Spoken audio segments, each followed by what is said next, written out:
Okay, so let's try to continue. So let me check time quickly. Oops. So let's go to number 3. Okay. So let's go to number 3. So it says covered foods. Okay, so we're talking about aroma. First one situation, avoid the problem, Rehav. The second was as post facto situation. And third word, covered foods.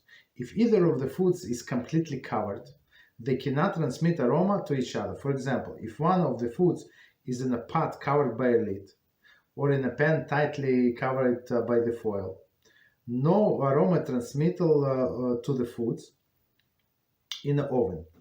Yeah, but outside. Okay.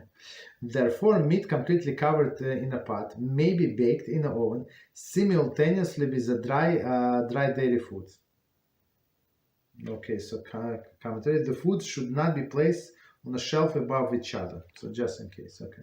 Nevertheless, cooking meat and dairy foods in the oven simultaneously, even if the foods are covered, is fraught with the problems and should be avoided. So even like in a dangerous situation, I don't know, like you have no choice, it would be permitted, but don't do it. I mean, if you have a choice. One who is traveling may warm or cook foods in a non-kosher oven of a motel if the foods are completely and tightly double wrapped in aluminum foil, right? That you can even use their oven.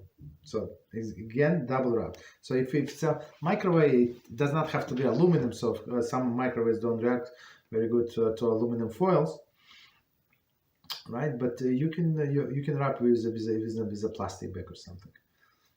Okay, number 67. The reason that the food should be double wrapped is because the oven shelves may contain non-kosher residue. Okay, continue. Actually, like okay, so it's like a gray box. So it says dry foods cooked or baked simultaneously in the oven. One may not roast meat and dairy or pareve food, which is to remain pareve, with either meat or dairy. So okay, not at the same time. Concurrently, just 1 second. Concurrently in the oven, the whole sentence, I apologize. One may not roast meat and dairy concurrently in the oven, even if they do not touch each other. Okay. Similarly, one should not bake challah while the challah is set aside in burning in the oven. So this piece of challah, so just to I'm not sure remind or just say for the first time, people who join us just recently. So this challah that we separate from bread is actually considered to be non-kosher food, right? So we have to, like, if you want to burn it, so burn it like separately, without anything. If meat and dairy foods were cooked or baked uncovered simultaneously in the oven, so that's let's see what's going on. So it says number 1. If either of the foods is sharp, the food may not be eaten. If foods were bland, they unaffected b'diavad, okay, after the fact.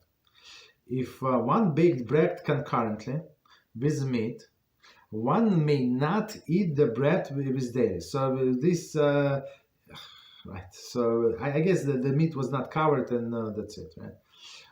So it's not, as we said, it's not part of bread, so you cannot eat it with dairy. If no bread is available to eat with the dairy food, one may eat the bread with dairy, so like after the fact. No problem. Continue. If either of the foods is completely covered, for example, by a lid or a foil, and the other food is unaffected, okay. Okay, so one is completely covered, other food is not affected, because we say because most likely the steam is not going to escape from under the cover. Nevertheless, one should avoid cooking the meat and dairy foods in the oven simultaneously, even if both foods are covered. Okay. One may warm or cook foods in a non-kosher oven in a motel if the foods are completely and tightly double wrapped in aluminum foil. So, or some like very tight would not allow steam on. So aluminum foil is not working very well with the microwave, right? If meat and dairy foods were cooked simultaneously in a microwave oven, a Rav should be consulted. But we said that the problem is there is no ventilation. That's the biggest problem. Or if you have like fancy schmancy one, maybe there is a ventilation. Okay, I guess we can stop here.